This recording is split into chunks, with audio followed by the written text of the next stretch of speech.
Imagine a cramped attic room. Dust hangs in the air, sunlight peeks through a tiny window. Silence, or an abandoned gas station.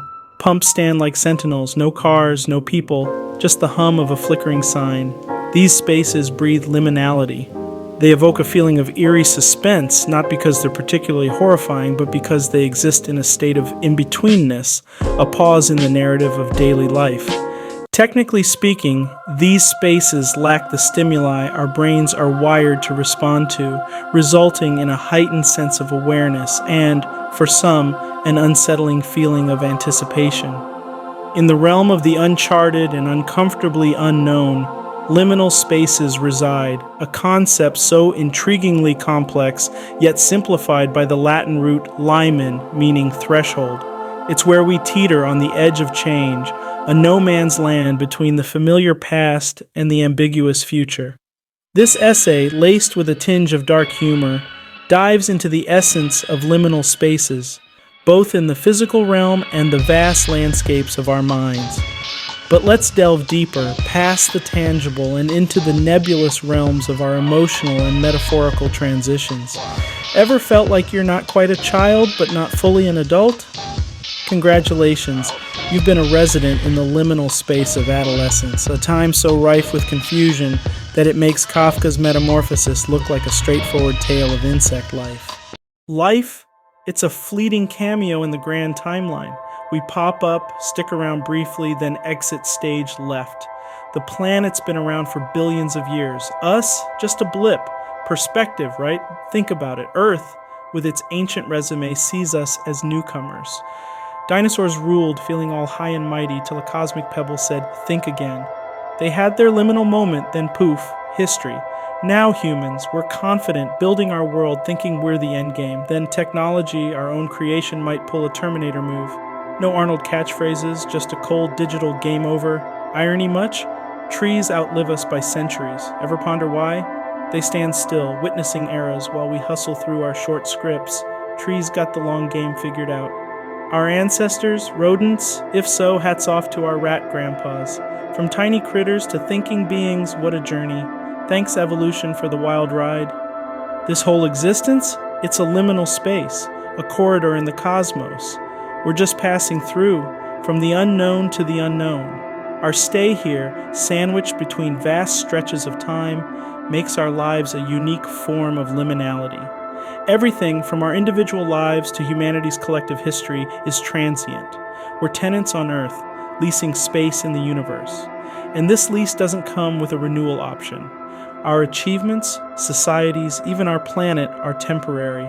All part of a larger cycle we barely comprehend. It's like being part of a story where we don't know the beginning or the end. Existence as a liminal phase puts things in perspective. It reminds us that we're part of something larger, a cosmic play unfolding over eons. And we're just actors on stage for a brief moment. So, what's the takeaway? Enjoy the ride, appreciate the fleeting nature of our existence. It's a chance to make the most of this liminal space, to add our mark, however small, to the vast canvas of time. In the end, our liminality is our legacy. It's a call to live fully, aware of our temporary role in the grand scheme. So thank you, cosmic randomness, for this brief but spectacular cameo in existence. Freud might have had a field day analyzing this, suggesting that our inner turmoil and neuroses stem from this very transition, our minds caught in a perpetual state of what was and what could be.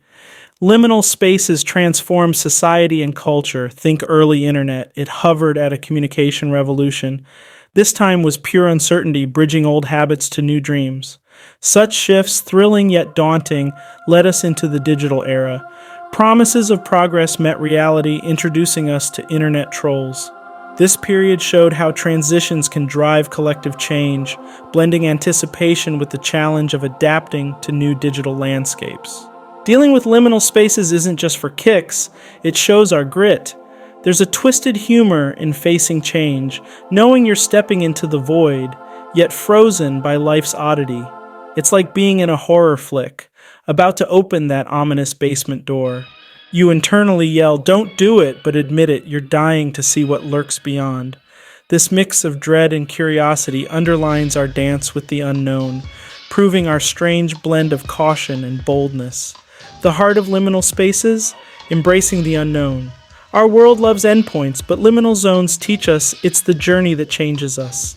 Here, discomfort and chaos breed change. Creativity flourishes, selves are made, views evolve. These spaces guarantee only growth possibilities, or maybe just a tale worth sharing. They're not about where you end up, but how you grow on the way. This understanding shifts our focus from destination to transformation, celebrating the uncertain path as much as, if not more than, the arrival. Liminal spaces offer a fertile ground for introspection, a pause in the ego's defenses where the unconscious mind can surface and confront us with truths we've shunned to the peripheries of our awareness.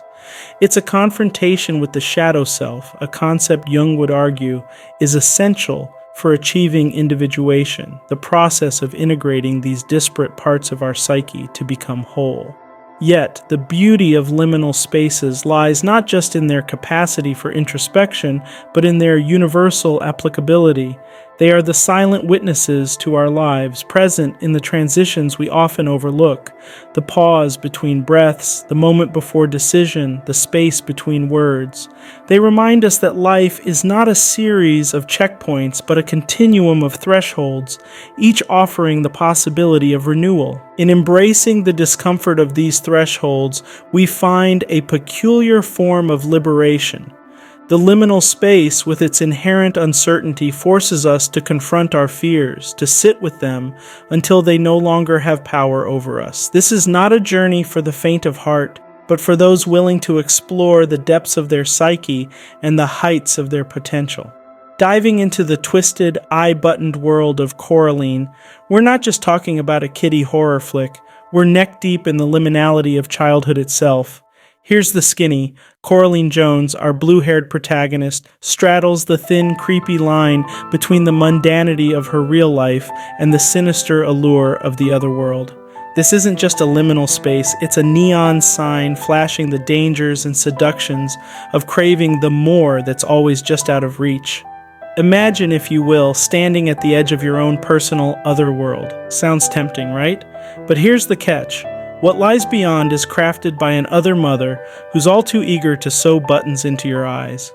The brilliance of Coraline lies in its dark, twisted humor that dares us to confront the liminal spaces in our lives. It's a cautionary tale that whispers, "Be wary of what you wish for, lest you find yourself trapped in an uncanny valley of button-eyed horrors." The Leftovers takes the cake for liminal spaces, not by whisking us away to a world of eye buttons or dream layers, but by plunking us smack in the middle of suburbia post-rapture. Imagine this. One day, 2% of the world's population pulls a Houdini, and you're left holding the bag, or in this case, the existential crisis. This show is the limbo dance of liminal spaces, where the line between moving on and clinging to the past is as thin as the plot is thick. Now, finding humor in a global ghosting might seem a tall order, but The Leftovers manages it with the grace of a drunken ballerina. It's the absurdity of seeking normalcy in a world where your next-door neighbor might have ascended to the heavens for cutting the line at Starbucks. The show masterfully toys with the notion that we're all just a Thanos snap away from becoming leftovers ourselves, wandering in the purgatory of what now. The Shining isn't just a story about a family's winter retreat gone horribly wrong. It's an extended stay in the Airbnb from hell, the Overlook Hotel. This isn't your standard spooky mansion. It's a masterclass in liminal spaces. Think about it. Endless corridors where the past parties on with the present, and room 237, which might as well have a "Beware, sanity ends here" sign hanging on the door. The hotel serves as the ultimate threshold, blurring the lines between the living and the dead, reality and hallucination, making you question whether Danny's tricycle rides are just a loop in a very unsettling episode of Cribs Ghost Edition.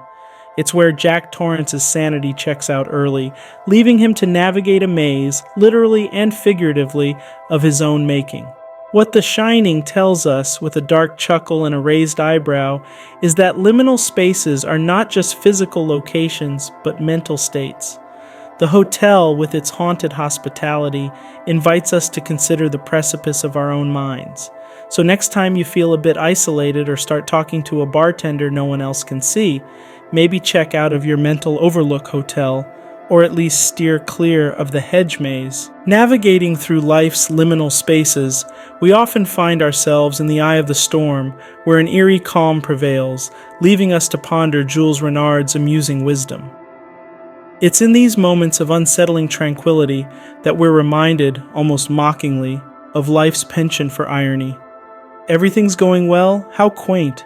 Don't get too comfortable, though, life seems to whisper, echoing Renard's sentiment that sometimes the lack of chaos is the most disorienting chaos of all.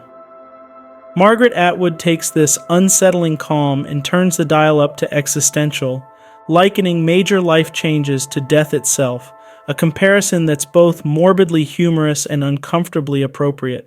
It's a stark reminder that stepping into the unknown is akin to stepping into the afterlife. You can't know what's on the other side until you're there, and by then, well, it's a bit late for second thoughts. This duality of fear and anticipation is the essence of liminal spaces, standing on the threshold between what was and what could be, simultaneously mourning the past and anxiously awaiting the future. Liminal spaces, in all their eerie, unsettling glory, serve as a reminder that life is a series of transitions, each with the potential to transform us. They challenge us to find comfort in discomfort, to find humor in the absurd, and to find ourselves in the unknown. If this narrative resonated with you, do support us. Hit that like button, drop a comment with your thoughts, and subscribe.